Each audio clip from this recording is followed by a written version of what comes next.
వీళ్ళెవ్వరు పైసలు పెట్టి గెలవలే. వీళ్ళందరూ నెల రోజుల నుంచి గత 2 సంవత్సరాల నుంచి ఒక్కొక్కరు ఇళ్లలో తిరిగి ప్రజలకు విశ్వాసం కలిగించి ప్రజల ఆశీర్వాదం గెలిచిండు. అందరు కూడా చెప్పాలి, ముఖ్యమంత్రి గారు చెప్పాలి ఏం సాధించారు. ముఖ్యమంత్రి గారు చెప్పాలి. ఇవాళ చెప్పుడు కన్వీనర్కి ఎన్ని నిధులు ఇచ్చారు మీరు? అలా నిధులు ఇయ్యారా? ప్రజలు మీరు ఆశీర్వాదం గెలిచిన అడ్డుకుంటారా? మీరు కలవలేదు, మాకు సంబంధం లేదని చెప్పండి, నేను ప్రూవ్ చేస్తాను. కానీ తెలంగాణ రాష్ట్రంలో ప్రత్యామ్నాయం భారతీయ జనతా పార్టీ.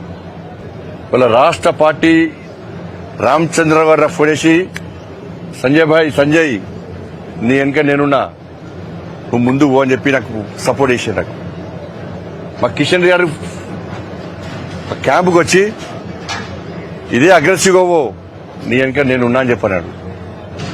డాక్టర్ లక్ష్మణ్ గారు ఫోన్ చేసి దూకుడు పెంచు, నువ్వు నీ వెనక రాష్ట్ర పార్టీ ఉందని చెప్పన్నారు. మన నితిన్ నవీన్ గారు ఫోన్ చేసి ప్రజాస్వామ్యబద్దంగా మన ఎన్నికలు గెలవాలి, ప్రజల తీర్పు కోరండి, మీరు మీకండగా జాతీయ పార్టీ ఉందని చెప్పి మా జాతీయ అధ్యక్షులు నితిన్ నవీన్ గారు ఫోన్ చేసి ఎప్పటికప్పుడు సమాచారం సేకరిస్తూ మాకు విశ్వాసం కల్పిస్తూ మాకు ధైర్యం చెప్తూ మనం ప్రోత్సహించే ప్రయత్నం చేసిన మా జాతీయ అధ్యక్షులు నితిన్ నవీన్ గారు. ఈ సందర్భంగా మా రాష్ట్ర అధ్యక్షులు రామచంద్ర గారికి నిజంగా ప్రత్యేక అభినందనలు. వారు చేయని సహాయం లేదు. అన్ని రకాలుగా నాకు కానీ మా కార్పొరేటర్ అభ్యర్థులకు నాయకులకు అందరూ కూడా నేను రాష్ట్ర అధ్యక్షుడిగా ఉన్నప్పుడు కూడా ఈ స్థాయిలో ప్రోత్సహించలేక అప్పుడు అదే ఎక్కువ నేను. కానీ రామచంద్ర గారికి దానికి 2 నిధులు వీళ్ళ ప్రోత్సహించే ప్రయత్నం చేశాడు, మమ్మల్ని ఆదుకునే ప్రయత్నం చేశాడు. నిజంగా హ్యాట్స్ ఆఫ్. నితిన్ నవీన్ గారు కానీ వాళ్ళకి చాలా అభినందనలు, కృతజ్ఞతలు వారికి. ముఖ్యంగా ఇవాళ స్మార్ట్ సిటీ ప్రకటించి ఈ గెలుపుకు ప్రధాన కారకుడు మాకు మా ప్రియతమ నేత, మన ఆరాధ్య దైవం మన నరేంద్ర మోడీ గారికి నిజంగా కరీంనగర్ ప్రజల తరఫున వారికి 2 చేతులు జోడించి వాళ్ళ మొక్కుతున్నారు. అదేవిధంగా మా అమిత్ షా గారికి హోంశాఖ మంత్రులు అమిత్ షా గారికి కూడా హృదయపూర్వక అభినందనలు, వాళ్ళకు కృతజ్ఞతలు వారికి. నిజంగా వాళ్ళందరి ఆశీర్వాదంతో ఇవాళ మోడీ గారు, అమిత్ షా గారు, నితిన్ నవీన్ గారు, రామచంద్ర గారు, కిషన్ రెడ్డి గారు, లక్ష్మణ్ గారు, డీకే అన్న గారు, మా గౌరవ పార్లమెంట్ సభ్యులందరూ కూడా, మా గౌరవ శాసనసభ్యులు, మా గౌరవ శాసన మండలి సభ్యులు, మా రాష్ట్ర నాయకత్వం అంతా కూడా కరీంనగర్ గెలుపులో వాళ్ళు ప్రధాన భూమిక పోషించారు.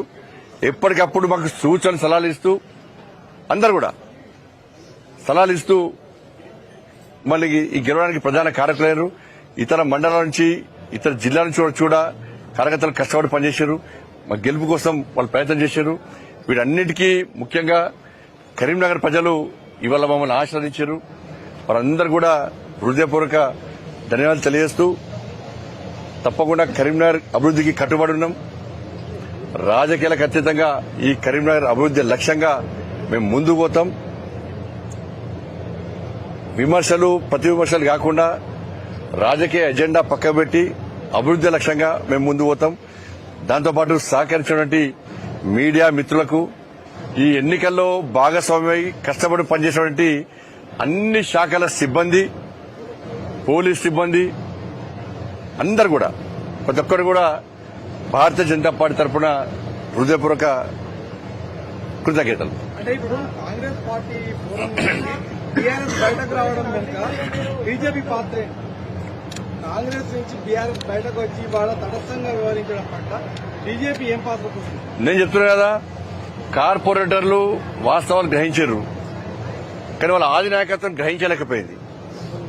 బీజేపీని అడ్డుకోవడానికి కాంగ్రెస్ పార్టీతో కుమ్మక్కే ప్రయత్నం చేసింది, కుట్రలు చేసింది. కానీ గ్రౌండ్ ఏందని తెలుసు కార్పొరేటర్లకు, ఎందుకంటే గ్రౌండ్ తిరిగేది కార్పొరేటర్లు. ప్రజలు స్థానికంగా కరీంనగర్ లో ప్రజలు ఏమనుకుంటున్నారు, ప్రజల ఆలోచన ఏంది, ప్రజల ఆశీర్వాదం ఎవరికి ఉందని చెప్పి వాళ్ళు గ్రహించారు. కాబట్టి మనం చేయడం తప్పు అని చెప్పి ఇలా బీఆర్ఎస్ పార్టీ కార్పొరేటర్లు నిలదీశారు. వాళ్ళు మీరు అలా అంటున్నారు, కానీ కొన్ని మున్సిపాలిటీల్లో కాంగ్రెస్ బీఆర్ఎస్ 2 కలిసి జట్టు కట్టి ఇప్పుడు చైర్మన్ వైస్ చైర్మన్ పంచుకున్నారు. వాళ్ళిద్దరు ఒకటే, నన్ను చెప్తున్నది ఇద్దరు ఒకటే. కానీ ఇక్కడ సక్సెస్, ఇక్కడ బీఆర్ఎస్ కార్పొరేటర్ గొప్పతనం అంటున్నాను నేను. బీఆర్ఎస్ కార్పొరేటర్ కొంతమంది గొప్పతనం అంటున్నాను నేను. రాజకీయాలు చేస్తామని చెప్పి ఒక మంత్రి స్పష్టంగా చెప్పడం జరిగింది, ప్రకటన చేయడం జరిగింది. ఏమైంది మీ రాజకీయం అంటున్నా? బండి సంజయ్ రాజకీయం ముందు మీ రాజకీయం ఏమైంది? భారతీయ జనతా పార్టీ మా సైనికుల దమ్ము ముందు ఏమైంది? మీరు ఎక్కడ ఏమైంది మరి చెప్పరాదు. చిట్కలేసారు కాంగ్రెస్ కొంతమంది, ఇట్లా చిట్కలేసి గిదరా రాజకీయం అన్నారు. నేను అంటున్నా రాజకీయం అంటే గిదని నేను అంటున్నా. ఇవాళ రాజకీయం అంటే గిదని నేను అంటున్నా. వరుస విజయాలతో కరీంనగర్లో రెండోసారి మీకు ఎంపీగా స్థానం ఇచ్చింది, తర్వాత 2 ఎమ్మెల్సీలు ఇచ్చింది, ఇప్పుడు మేయర్ ఇచ్చింది. ఇప్పుడు కరీంనగర్ కేంద్రంగా బీజేపీ తెలంగాణ రాష్ట్రంలో ఇది ఏ విధంగా ఉంటుంది? కరీంనగర్ ఈ ప్రాంతం అనేది ఫస్ట్ కూడా బీజేపీకి అనుకూలమైన వాతావరణం. బీజేపీ మీద నరేంద్ర మోడీ గారి మీద విశ్వాస నమ్మకం ప్రజలకు ఎక్కువ. గతంలో విద్యాసాగర్ గారు 2 సార్లు ఇక్కడ ఎంపీగా గెలిచారు. ఇక్కడ మొన్న ఎమ్మెల్సీలు 2 గెలిచాం. నేను 2 సార్లు ఎంపీ గెలిచిన. ఇప్పుడు మేయర్ కూడా గెలిచాం.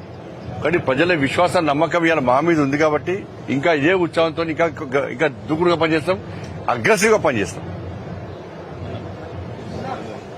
కార్పొరేషన్లో అవినీతి జరిగిందని చాలా సార్లు మీరు విమర్శించారు. ఇప్పుడు అవినీతి మీద మీరు ఏ రకమైన చర్య తీసుకోవాలి?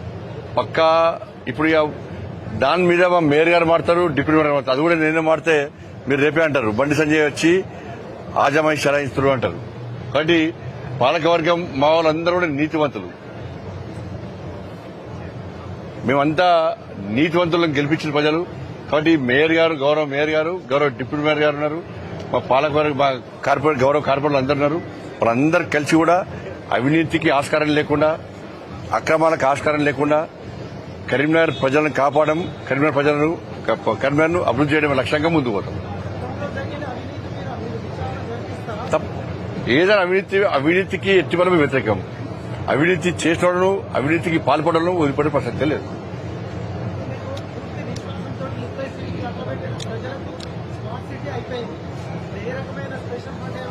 తీసుకొస్తాం పక్కా. మేము అది నమ్మే ప్రజలు మాకు ఓటేశారు, స్మార్ట్ సిటీ తీసుకొచ్చారు. ఇంకా మిగిలిన పనులు కూడా పూర్తి చేస్తాం. నమ్మే ఓటేసినట్టు ఆ స్థాయిలో పనిచేస్తాం, చేస్తాం. ఇప్పుడు గెలుస్తాం. ఇప్పుడే నరేంద్ర మోడీ గారిని కలుస్తాం, కలిసి వాళ్ళకు వాళ్ళ ఆశీర్వాదం తీసుకుంటాం. కరీంనగర్ నగర అభివృద్ధికి వారు రిక్వెస్ట్ చేస్తాం, నిధులు తీసుకొస్తాం.